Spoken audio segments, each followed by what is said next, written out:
Well, 2 out of 3 ain't bad. Okay,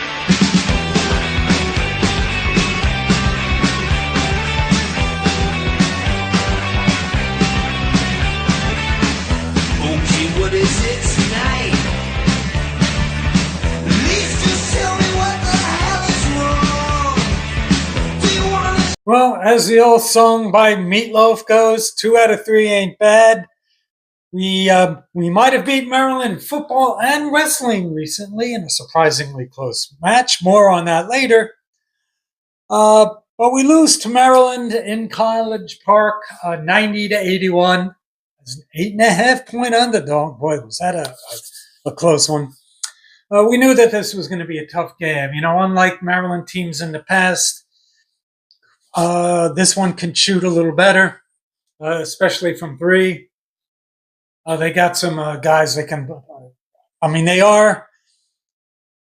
Who was it? Dennis Green. They are who we thought they were. Derik Queen carved us up. 29 points, 18 rebounds, 8 assists. Rodney Rice had 19 points. Selton Miguel had 17. Jacoby Gillespie 14. So Maryland's now 18-6 and 8-5 in the Big Ten. And we are what we are. We love flirting with 500. We are 12-12 and 5-8 in the Big Ten. You know, it seems like we win one, we lose one, literally. Just as when we think we might be gaining some momentum and propelling forward, ain't gonna happen. Nonetheless, I wanted to start this video with Dylan led us in scoring, and it looked like he would early, but no, it wasn't that Dylan. Dylan Grant got off to a really good start tonight. He did wind up with 19 points. Dylan Harper led the team with 20. So the Dylan and Dylan show did all the scoring tonight. Ace. Only 4 points, apparently a little under the weather in the second half. He played, I think, only 24 minutes. But Dylan Grant continues to be a revelation for a guy that people said was an awkward shooter. It takes too long for him to develop his shot. But he's done well, and he's rebounding a little bit. He had 19 points and 8 rebounds tonight. He continues to be productive, and that's all you can ask for guys is to be productive. Not everybody is going to be the number 2 or number 4 recruit in the country, but if you can produce, that's a good sign. But once again, like against Michigan, we got off to a good lead, and that's always a bad sign. It seems that we don't handle prosperity well. We like to fall behind early and then claw our way back into it. But we were up by like 14-7. Maryland catches up at some point now. I want to say it was like 16-16, something along those lines. But they might have hit a 3. They hit a couple shots, and they start to run away with it early. They go up 15 points, 46-31, and they lead 49-38.5. And Derik Queen had a double-double. I think he was 13 and 10 in the first half. So apparently there were a lot of scouts in the building that day, and it was fortuitous for him because he had one of his best game of the year. Of course, it was against us. And it was no surprise that he was killing us underneath and in the paint. And Maryland was hitting some threes, and these are two areas that we just haven't been good at. But, I have to say, watching this early, Lathan is showing some moves underneath and in the paint, little turnaround jumper, driving to the hoop. He's got some offensive game, and the Big Ten is going to be hearing from him in the very near future, but he's a liability on defense. He had 12 points, 9 rebounds. But he'll have something to say in the Big Ten.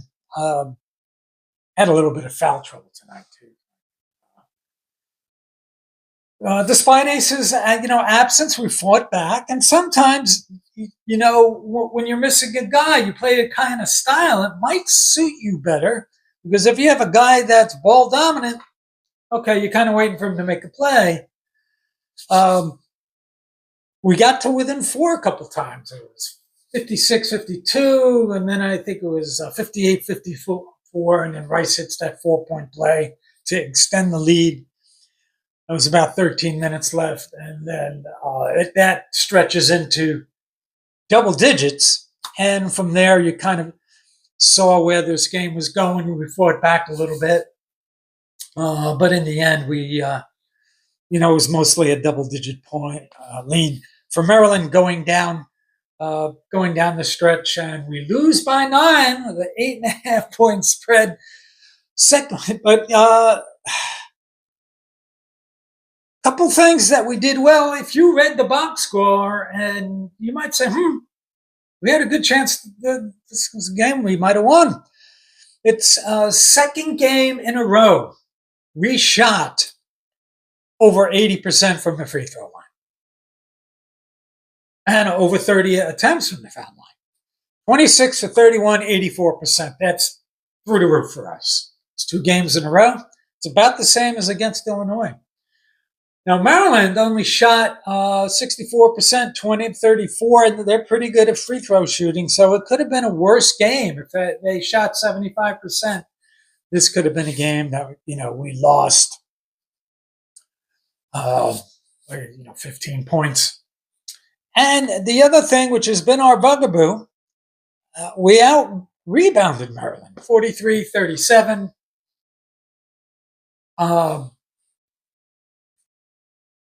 Unfortunately, a lot of the misses Queen put back into the basket. Nonetheless, a couple of things that hurt us. And there's usually a basket of things that tend to hurt us in losses. But there are some things that are consistent. It's 3-point shooting and field goal shooting. We were bad again tonight. 3 for 16, 18%. Maryland wasn't great. They were solid, 10 to 27, 37%. But in the first half, they were getting some steals and hitting some threes that kind of got them into the game, and then stretched them into having a double-digit lead in the first half. No, we weren't terrible. Field goal percentage overall, 41%. That's not going to get it done against the likes of Maryland. This isn't the old Maryland team where they're playing defense, rebounding, and struggle to shoot or score. They had 5 blocks, 5 steals early. They had 6 blocks in the game. We didn't have any. So their ability to hit some shots, dominate in the paint, hit some threes, get some blocks and steals, and they pull out the win. Just go through some box score stats. Dylan Grant, 19 points, 8 rebounds, 6 for 12. And Dylan Harper, 20 points, 4 rebounds, 4 assists, both 0 for 4. Both Dylan's 0 for 4 from 3. Dylan Harper played 37 minutes after nursing a sore ankle. And he had another good night at the free throw line. Second game in a row. He goes on these spells, these cold streaks, where he's not good for 2 or 3 games, and then he gets better for a couple of games. He was 6-6, very up and down for him.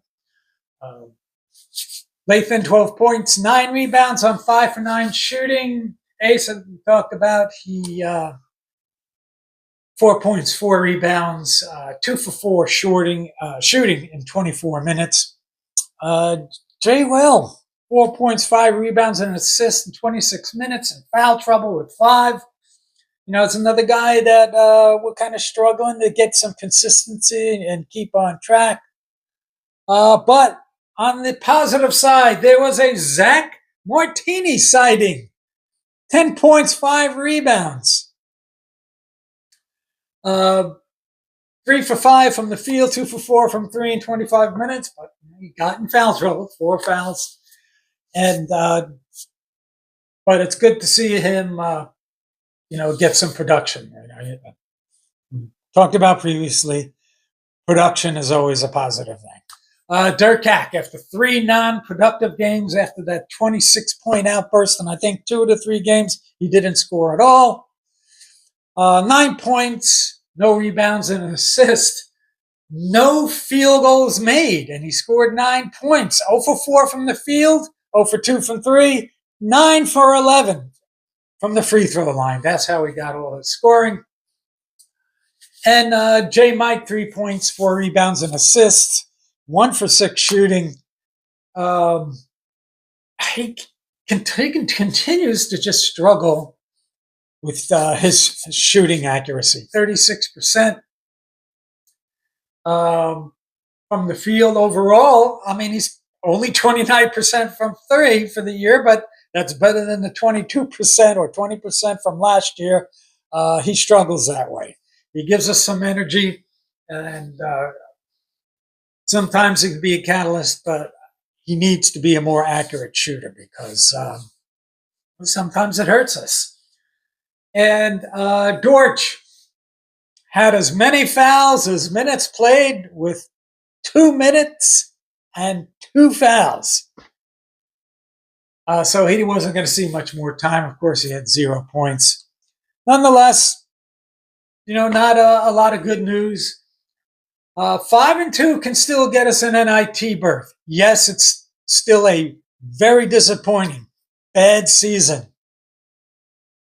I hate to say that I saw this coming. We've talked about it a bunch of times. You have to be able to integrate 2 ball-dominant kind of guys into a system that you're not really used to, and have to learn how to still play defense.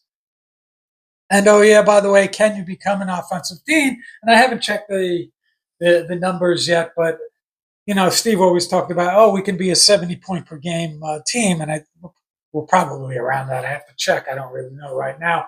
But if you're going to play more aggressive offense, can you still play defense? And we haven't been able to do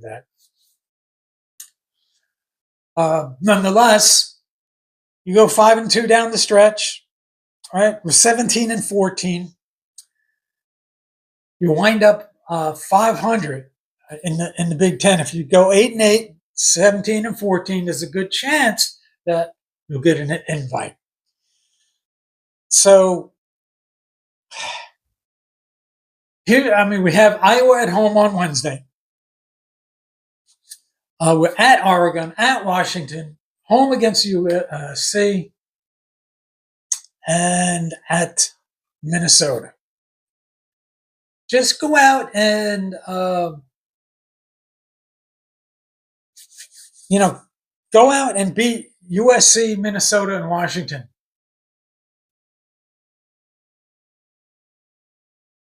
Three Big Ten wins there gets you a 500 record in the Big Ten, which in a good conference will have some weight.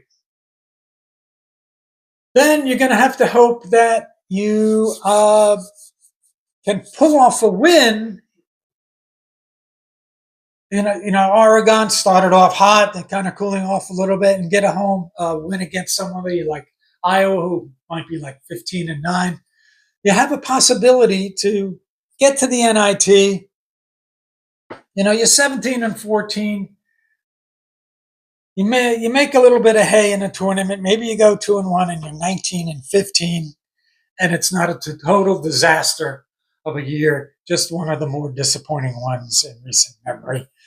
Nonetheless, we'll see how that all shakes out. We have a game against Iowa Wednesday. I've seen a couple games against, there was one game, I want to say 3 years ago at the Rat, where we lost the game at the buzzer.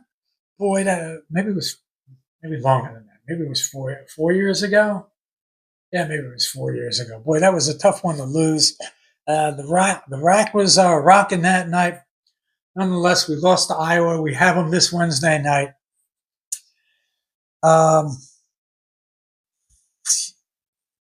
Nonetheless, let's hope we at least can finish strong and gain some momentum. However, we did pull out a win against wrestling in a surprisingly close one, 21-20, a little closer than we would have liked. We are 12-5, 4-3 in the Big Ten, and we're ranked around number 12. Maryland's 8-8, 3-3, and I believe now they've lost 4 in a row. That's what happens in the Big Ten when the schedule gets a little tough, right? But we get wins with number 10, Dean Peterson at 125, number 17, John Ponansky, and 197, and Andrew Barbosa at 165. They all delivered technical falls. Number 19, Andrew Clark got a ranked win. And number 13, Joseph Oliveri at 141 got a decision. So that gets us our 4th Big Ten win of the season. It's always good to be, above 500 in Big Ten conference, because whether it's wrestling, basketball, or football, it's a pretty good, pretty solid conference from top to bottom. We were upset at 174 when Jackson Turley lost.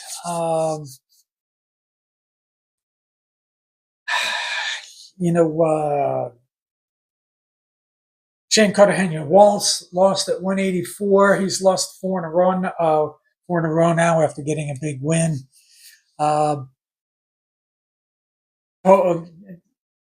It's a close match at this point. Poznansky comes out and he gets a tech fall, winning 21-4. So that gives us a 21-14 lead. But Scott Goodell gave heavyweight John O'Donnell the start over Yaroslav Slavkuski, and he lost a disqualifying match for stalling.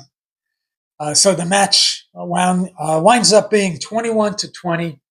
That's too close to call for a number 12 ranked Rutgers team. We need to start distancing ourselves against teams we really should beat. We look at football and basketball this year. There were teams that we should have been able to run away from or defeat. An alleged easy schedule in football in the early season against basketball. We have to start not making these things closer than they need to be, considering the talent advantage that we have. So, nonetheless, we are knocking on the door of top 10. We have 2 regular season matches left against 4-7 Michigan State. Should be a win, knock on wood. And then we finish off with Penn, who's pretty good. And 9-4, they just lost to number 9 Cornell, 26-10. How are the Ivy League schools and those small liberal arts colleges always really good in wrestling? It's strange to me. Nonetheless, if we can finish out the season with a couple more wins and get some big wins in the Big Ten tournament, if it has to be up to wrestling to be the Rutgers program that gets inside the top 10, so be it. I'll take it. Rooting for the wrestling team. And Mike from the Night Report, I guess, is going to be a super happy guy. Boy, who would have thought the Eagles would dominate the Chiefs? I happen to think that both these teams just seems the good teams today are all kind of overrated. You're not really that good. You don't have those dominant teams anymore. Kansas City struggled a lot this year. They won a lot of close games. A lot of controversies over the referees helping them out here and there. And, even the Eagles, even though they, Saquon Barkley had a career year. But teams like the Eagles, the Chiefs, the Ravens, the Vikings, they just don't scare me. You don't go up against them thinking, oh, my goodness, these guys are dogs. You have the teams at the top of the NFL are all pretty good, but they can win on any given day. and they can lose on it any given day. And you look at Philadelphia and the Ravens. People talk about NFL being a quarterback-driven league, but the Bills, the Ravens, the Eagles, they want to run the ball first, but also run it out of the quarterback position. So, and it's not lost on me, the irony. That's kind of how the direction that we're kind of going in right now, because with the way that, we want to run it 60 to 65% of the time, and we now have a quarterback, Gavin, that's all he can do is run it. But we actually, we have a quarterback now that can run it and throw it. But I think that's kind of like the direction of football now, with dual threat quarterbacks who they can run first or throw first. And when you have a good running game out of the backfield, that's kind of the tone that you're setting on your offense. You can run it or throw it at any time. And Philadelphia was one of those teams. Jalen Hurts, Saquon Barkley, they can run it out of the quarterback position. They can run it out of the running back position. Well, these guys didn't have a great night tonight. Nonetheless, congratulations to the Eagles. The divide in New Jersey. I think probably when you get down to like the Brick Toms River area, south, a lot of Eagles fans. And then north is more Giants, some Jets. And New Jersey's weird because a lot of the teams that are popular nationally are popular here. The Cowboys, you go to a Giants-Cowboys game at home, half the stadium's Cowboys fan. You go to a Jets-Steelers game, half the stadium is Steelers fan. Nonetheless, I'm sure Mike from the Night Report is a happy guy. Everybody enjoy the rest of your week. And we have some more weather on the way. It's been that kind of winter. Nonetheless, we'll see you.